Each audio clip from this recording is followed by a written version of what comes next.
Hello students, एडुविला point channel में आपका स्वागत है। आज हम पढ़ने जा रहे हैं क्लास हिंदी के चैप्टर बस की यात्रा। ये कार्यपत्रक 5 है हिंदी का और वर्ग 8 होगा। आज हम बहुत ही अच्छा पाठ है बस की यात्रा, जो कि हरिशंकर परसाई द्वारा लिखित एक व्यंग रचना है।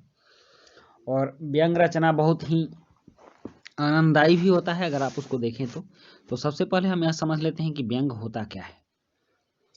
बच्चों, आज इस कार्यपत्रक में हम अपने पाठ्य पुस्तक वसंत के तीसरे पाठ बस की यात्रा का प्रथम भाग पढ़ने जा रहे हैं। यह हरिशंकर परसाई जी की व्यंग रचना है।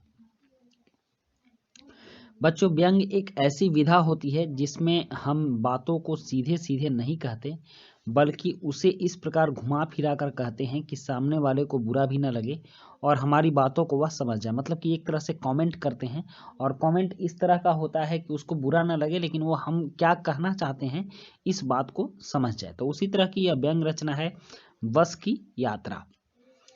इस पाठ में भी लेखक व्यंग का प्रयोग करते हुए भारत की सार्वजनिक परिवहन व्यवस्था, मतलब जो बस व्यवस्था है, यात्रा की जो व्यवस्था है, उस पर गहरा चोट करते हैं। आइए पाठ को पढ़ते हैं और समझते हैं।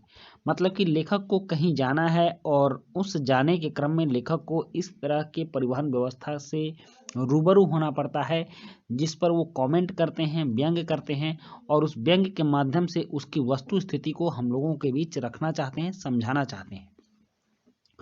तो बात शुरू होती है। हम 5 मित्रों ने तय किया कि शाम 4 बजे की बस से चलें। लेखक के साथ 5 मित्र थे और उन 5 मित्रों ने तय किया कि शाम के 4 बजे की बस से चलें। 4 बजे की बस अंतिम बस थी। पन्ना से इसी कंपनी की बस सतना के लिए घंटे भर बाद मिलती है, जो जबलपुर की ट्रेन मिला देती है। मतलब कि ये लोग पन्ना से सतना जाना चाहते हैं और सतना से जबलपुर का ट्रेन पकड़ना चाहते हैं। सुबह घर पहुंच जाएंगे और अगर इस तरह से वो यात्रा करेंगे तो सुबह घर पहुंच जाएंगे। हम में से 2 को सुबह काम पर हाजिर होना था, इसलिए वापसी का यही रास्ता अपनाना जरूरी था। हाजिर का मतलब होता है उपस्थित होना, मौजूद होना। लोगों ने सलाह दी कि समझदार आदमी इस शाम वाली बस से सफर नहीं करते। लोगों ने कहा कि जो लोग समझदार हैं, जो वस्तु स्थिति जानते हैं, बात को समझते हैं, इस बस से सफर नहीं करते, क्योंकि इसका कोई ठिकाना नहीं है कि कब पहुंचाएगी, नहीं पहुंचाएगी, पहुंच भी पाएगी या नहीं, ये गारंटी नहीं है। क्या रास्ते में डाकू मिलते हैं? तो बस मतलब इस बस से नहीं जाने का मतलब क्या है कि रास्ते में डाकू मिलते हैं? तो जवाब आता है नहीं, डाकू नहीं मिलते। यह बस ही डाकिन है। मतलब बस ही ऐसी है जो आपके समय को हर लेगी, आपको हर लेगी, प्राण जाने का संकट रहता है। यह बस ही डाकिन है, इसलिए समझदार लोग इस बस से यात्रा नहीं करते हैं। बस को देखा तो श्रद्धा उमड़ पड़ी। बेचारी बस इतनी जर्जर अवस्था में थी, इतनी खराब अवस्था में थी कि बस को देखते ही लेखक के मन में श्रद्धा उमड़ पड़ी कि इस बस पर कैसे चढ़े। खूब वयोवृद्ध थी, मतलब कि बड़ी आयु वाली, बहुत दिनों की पुरानी गाड़ी थी।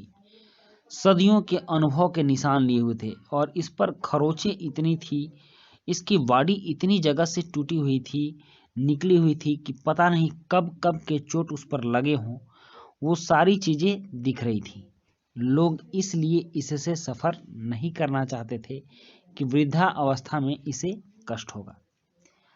और इसकी स्थिति को देख करके, इतने जर्जर बस की स्थिति को देख करके लोग इस पर सफर नहीं करना चाहते थे।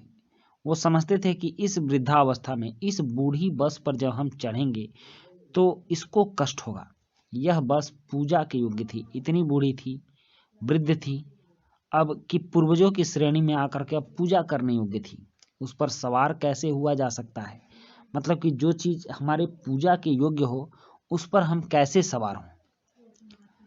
अब यहाँ कुछ शब्द है, जैसे हाजिर, हाजिर मतलब मौजूद, उपस्थित। डाकिन मतलब डाकू का स्त्रीलिंग रूप। वयोवृद्ध बड़ी आयु वाला या वाली। वृद्धावस्था मतलब बुढ़ापा। तो इस तरह से लेखक बस की स्थिति को समझाते हैं व्यंग पूर्वक। अब इसमें कुछ प्रश्न है, जैसे लेखक ने बस से यात्रा करने का निर्णय क्यों लिया, लोगों ने यात्रा के संबंध में लेखक को क्या सलाह दी और क्यों। प्रश्न 3 है कि बस को देखकर लेखक ने जो व्यंग बातें कही हैं उन्हें अपने शब्दों में लिखिए। और प्रश्न 4 है, गतिविधि है ये, अपनी कल्पना से अपने घर में पड़ी किसी भी पुरानी चीज को देखते हुए मजाकिये लहजे में उससे होने वाली बातचीत को लिखिए। तो चलिए अब इन प्रश्नों का उत्तर करते हैं। प्रश्न 1 है, लेखक ने बस से यात्रा करने का निर्णय क्यों लिया। तो इसका उत्तर है, लेखक को सुबह काम पर हाजिर होना था, इसलिए बस से यात्रा करने का निर्णय लिया। उसके बाद प्रश्न 2 है, लोगों ने यात्रा के संबंध में लेखक को क्या सलाह दी और क्यों। तो इसका उत्तर है, लोगों ने यात्रा के समय लेखक को सलाह दी कि समझदार आदमी इस शाम वाली बस से सफर नहीं करते, क्योंकि यह बस डाकिन है। उसके बाद प्रश्न 3 है कि बस को देखकर लेखक ने जो व्यंग बातें कही हैं उन्हें अपने शब्दों में लिखिए।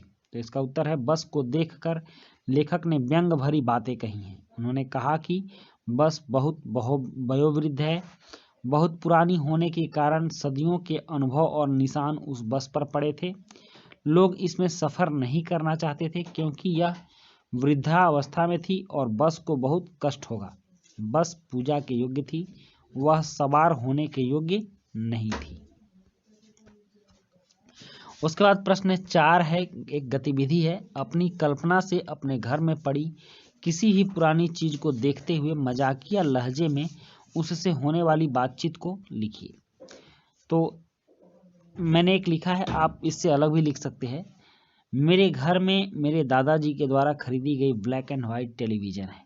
आज भी मेरे दादाजी उसी को देखते हैं, जबकि आज का दौर एलईडी और कलर टेलीविजन का है, लेकिन दादाजी को अपनी टीवी ही पसंद है। उसकी कुछ अपनी खूबियां हैं। स्टार्ट होते ही उसके पिक्चर अप डाउन होने लगते हैं, जो कि टीवी के ऐतिहासिक युग को दर्शाता है, जब लोग चिल्लाते थे पिक्चर आया या नहीं। उस समय की याद दिलाती हुई यह टेलीविजन दादाजी को आज भी बहुत पसंद है। क्या मजाल कि कोई उसकी शिकायत कर सके। तो बच्चों, ये थी आपकी आज की वर्कशीट, और आज की वर्कशीट में हम लोगों ने व्यंग सुना। और व्यंग की खासियत ये होती है, आपने देखा है हरिशंकर परसाई जी ने जो व्यंग लिखा है, वैसे हरिशंकर परसाई जी अधिकांशतः व्यंग ही लिखा करते हैं। तो व्यंग का मतलब आपने समझ लिया है कि हम सामने वाले को कुछ इस तरह से बात कहेंगे कि उसको बुरा भी ना लगे और हमारे द्वारा कहने के अर्थ को समझ ले। तो हमने इसमें बहुत अच्छे ढंग से बस की अवस्था को जाना, इसी को व्यंग कहते हैं। और अब ये वीडियो समाप्त होती है। वीडियो अच्छी लगी हो तो लाइक, सब्सक्राइब, कमेंट जरूर कीजिएगा। मिलते हैं नेक्स्ट वीडियो में। Thank you.